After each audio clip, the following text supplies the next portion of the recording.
Hello friends, welcome to YouTube channel. ప్రతి రూపాయి మీ ఖాతాలోనే ఉండాలి. అప్పులను వదిలించుకుంటేనే సాధ్యం. ఆర్థిక నిర్వహణ అంటే పొదుపు చేయటం లేదా పెట్టుబడులు పెట్టడం అనే అనుకుంటారు చాలామంది.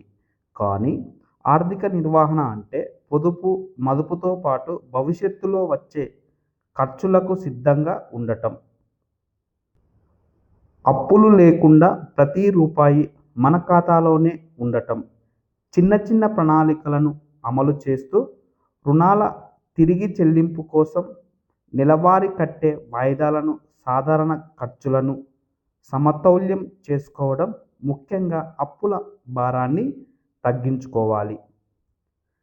ఏదైనా అప్పుతోనే ఇల్లు, scooter, car, TV, AC, mobile ఇలా ఏది కొనాలన్నా అప్పు చేస్తున్నారు. సంపాదనలో దాదాపు 80% రుణ వాయిదాలకే కేటాయిస్తున్నారు చాలామంది. సరైన ప్రణాళిక, పట్టుదల ఉంటే ఈ అప్పుల నుంచి విముక్తి పొందడం కష్టమేమీ కాదు. లేకపోతే మాత్రం అప్పుల ఊబిలో కూరుకుపోతారు. అప్పుల జాబితా ఉందా? రుణాలు తీర్చాలంటే ముందుగా మీ ఆర్థిక పరిస్థితిని అంచనా వేసుకోవాలి.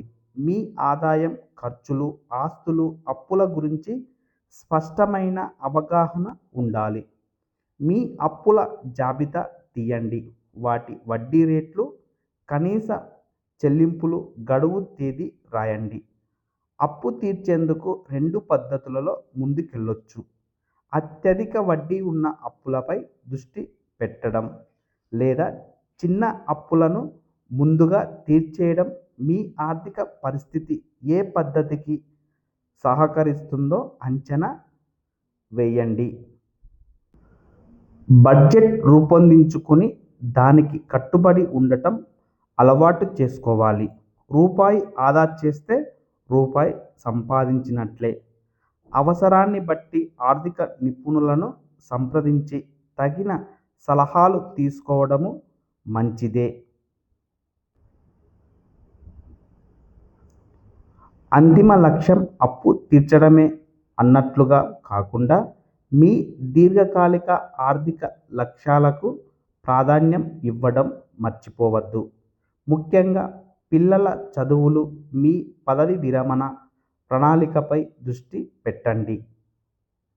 ఊహించని ఖర్చులు తట్టుకునేందుకు, ఎలాంటి పరిస్థితుల్లోనైనా వాయిదాలను చెల్లించేందుకు కనీసం 6 నెలల అత్యవసర నిధి సిద్ధంగా ఉంచుకోండి.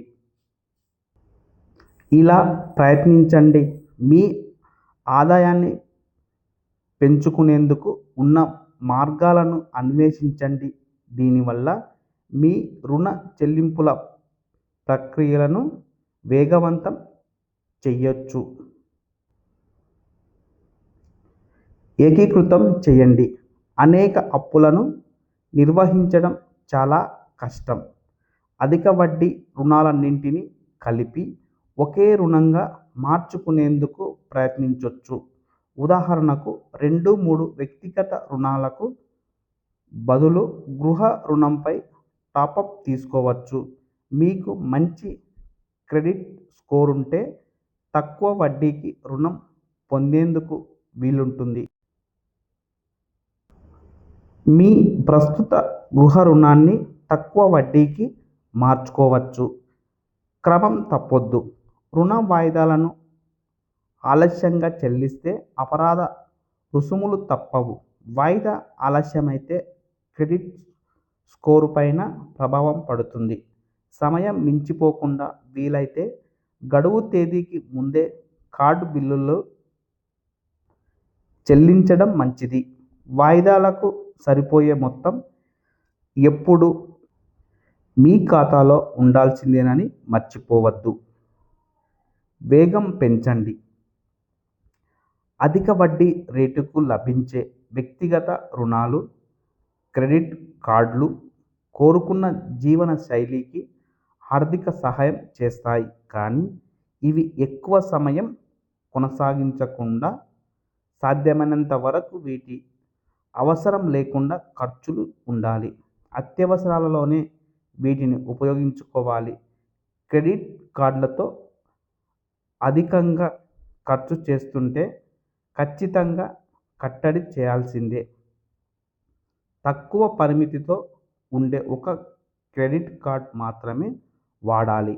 ఎక్కువ బాకీ ఉండి కనీస మొత్తాన్ని మాత్రమే చెల్లిస్తుంటే వీలైనంత తొందరగా బాకీ చెల్లించేందుకు ఏర్పాటు చేసుకోవాలి. అప్పులు త్వరగా తీర్చేందుకు వాయిదా మొత్తాన్ని పెంచాలి. గృహ రుణం లాంటివి ఉన్నప్పుడు ఏడాదికో అదనపు ఈఎంఐ చెల్లించడం అలవాటు చేసుకోవాలి. అప్పుడే రుణం భారం తగ్గుతుంది. ఉదాహరణకు మీరు 50,00,000 గృహ రుణాన్ని 20 ఏళ్ల వ్యవధికి 8.5% వడ్డీతో తీసుకున్నారనుకుందాం. దీనికి నెలకు 43,391 వాయిదా చెల్లించాలి. 20 ఏళ్లకు మొత్తం వడ్డీ 54,13,878 అవుతుంది. ఇలా కాకుండా ఏడాదికోసారి 50,000 అదనంగా రుణానికి చెల్లించాలనుకుందాం. అప్పుడు 20 ఏళ్లలో చెల్లించే వడ్డీ 42,06,044 అంటే మీకు ఆదా అయ్యే మొత్తం 12,07,834. చూశారుగా ఎంత లాభమో!